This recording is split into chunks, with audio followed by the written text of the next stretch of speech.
শ্রেণীর ছাত্রছাত্রী, আমি দীপান্বিতা ম্যাডাম, আমার ইউটিউব চ্যানেল দীপাস টিচিংয়ে তোমাদের প্রত্যেককে স্বাগত।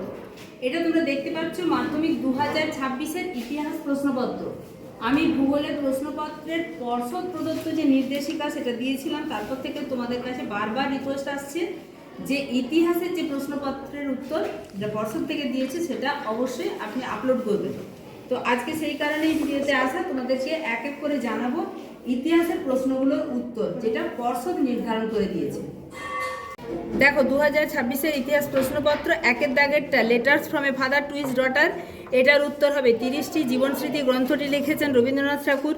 রামমোহন রায় ব্রহ্মসভা প্রতিষ্ঠা করেন 1828 খ্রিস্টাব্দে। অর্থাৎ আগে আমি যে উত্তরগুলো জানিয়েছিলাম সেগুলোই ঠিক। বামাবোধিনী পত্রিকার সম্পাদক ছিলেন উমেশচন্দ্র দত্ত। কলকাতা মেডিকেল কলেজ প্রতিষ্ঠিত হয় 1835 খ্রিস্টাব্দে, এটাও সঠিক।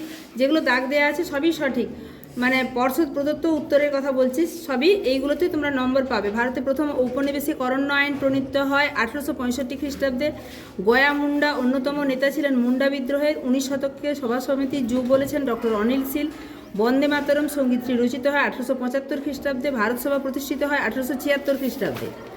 বসু বিজ্ঞান মন্দির প্রতিষ্ঠা করেন জগদীশচন্দ্র বসু। ভারতের হাফ টোন প্রিন্টিং পদ্ধতি প্রবর্তন করেন উপেন্দ্র কিশোর রায়চৌধুরী। নিখিল ভারত ট্রেড ইউনিয়ন কংগ্রেসের প্রথম সভাপতি ছিলেন লালা লাজপত রায়। বারদৌলি সত্যাগ্রহ আন্দোলন হয়েছিল গুজরাটে। দেশপ্রাণ নামে পরিচিত ছিলেন বীরেন্দ্রনাথ শাসমল। দুপুরিবালা দেবী ছিলেন যুক্ত বিপ্লবী আন্দোলনে। কনকলতা বড়ুয়া শহীদ হন ভারত ছাড়ো আন্দোলনে। দলিতদের হরিজন আখ্যা দিয়েছিলেন গান্ধীজি। ভারতীয় সেনাবাহিনী গোয়া দখল করেন 1961 খ্রিস্টাব্দে। হরি সিং রাজা ছিলেন কাশ্মীর রাজ্যের। দুয়ের দাগের উত্তর বঙ্গদর্শন পত্রিকার প্রথম সম্পাদক ছিলেন বঙ্কিমচন্দ্র। দেবেন্দ্রনাথ ঠাকুর কত খ্রিস্টাব্দে ব্রহ্মসমাজে যোগদান করেন? 1843। মিরাট ষড়যন্ত্র মামলা শুরু হয় 1929 খ্রিস্টাব্দে। মতুয়া ধর্মমতের প্রতিষ্ঠাতা ছিলেন শ্রী শ্রী হরিচাঁদ ঠাকুর। বিপিনচন্দ্র পালের জীবনীমূলক গ্রন্থের নাম 70 বছর। এটা কিন্তু তোমাদের যেটা পর্ষদ প্রদত্ত প্রশ্নে উত্তর করে দেওয়া আছে মিথ্যা, এটা কিন্তু সত্য। ফলে পরীক্ষকরা ইচ্ছে করলে এটা সত্যই দেন নম্বর দেবেন।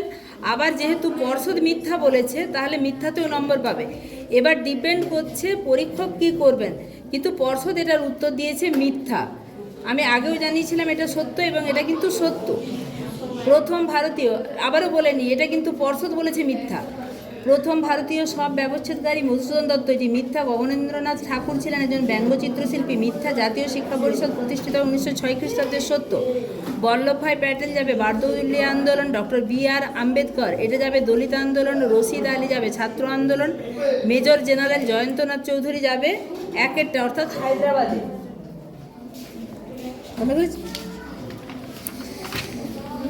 এরপরে এটা বুঝতেই পারছো কেবলমাত্র দৃষ্টিহীন পরীক্ষার্থীদের জন্য। এর জন্য যে ম্যাপটা করতে হবে নিশ্চয়ই করেছো, আমি একদম বেশিক্ষণ ধরে দেখাচ্ছি না।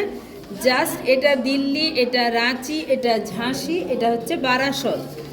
এরপরে যেগুলো দুয়ের দাগের বিবৃতিমূলক, তাতে প্রথমেরটা অর্থাৎ একের দাগেরটার ব্যাখ্যা হবে 2, তিনি ছিলেন কোম্পানির বোর্ড অফ কন্ট্রোলের সভাপতি।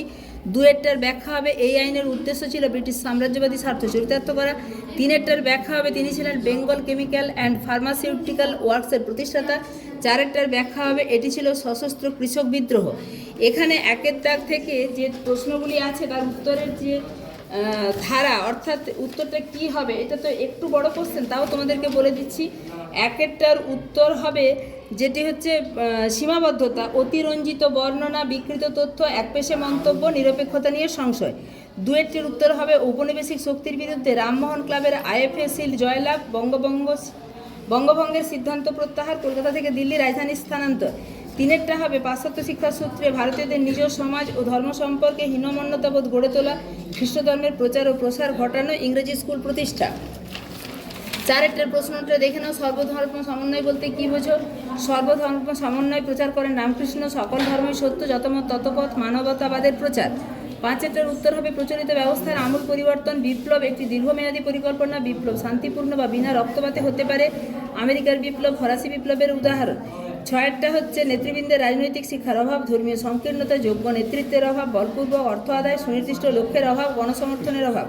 সাতেরটা হবে জাতীয়তাবাদের জাগরণ, হিন্দু ধর্মের অতীত গৌরব গাথা ছড়িয়ে দেওয়া, আত্মনির্ভরতা অর্জন, স্বদেশী চেতনার জাগরণ, অস্ত্রবিদ্যার শিক্ষা, পাশ্চাত্য সংস্কৃতির প্রসার রূপ। আটেরটা হবে স্বদেশপ্রেম ও নিষ্কাম কর্মযোগের আদর্শ প্রচার। উপন্যাসে বর্ণিত সন্তান দলের আদর্শ দেশের তরুণদের বিপ্লবী মন্ত্রে দীক্ষিত করে। জন্মভূমিকে মাতৃরূপে তুলে ধরা। বন্দে মাতরম সঙ্গীতটি স্বাধীনতা আন্দোলনের বীজমন্ত্র। 9টার উত্তর হবে উন্নত বাংলার হরফ নির্মাণের রূপকার হ্যালহেডের a grammar of Bengal language তাঁর তৈরি উন্নত হরফে মুদ্রিত হয়। বাংলা হরফ নির্মাণ একটি স্থায়ী শিল্পে পরিণত হয়।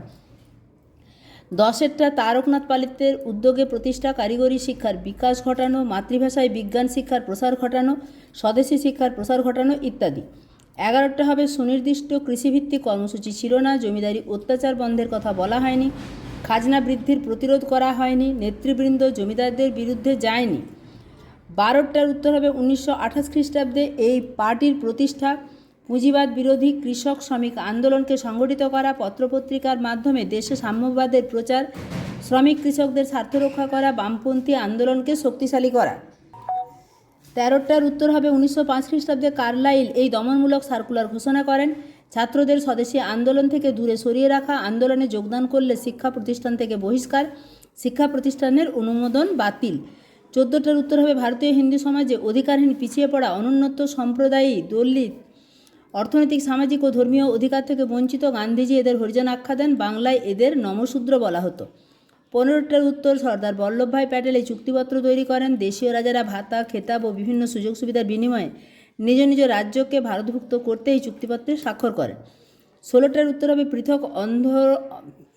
পৃথক অন্ধ্রপ্রদেশ রাজ্যের দাবিতে পণ্ডিত শ্রী রামালু অনশনে প্রাণত্যাগ করলে ভারতের অন্যান্য প্রদেশে ভাষার ভিত্তিতে রাজ্য গঠনের দাবি জোরদার হয়। অঙ্গরাজ্যগুলির সীমানা নির্ধারণের জন্য এই কমিশন গঠিত হয়।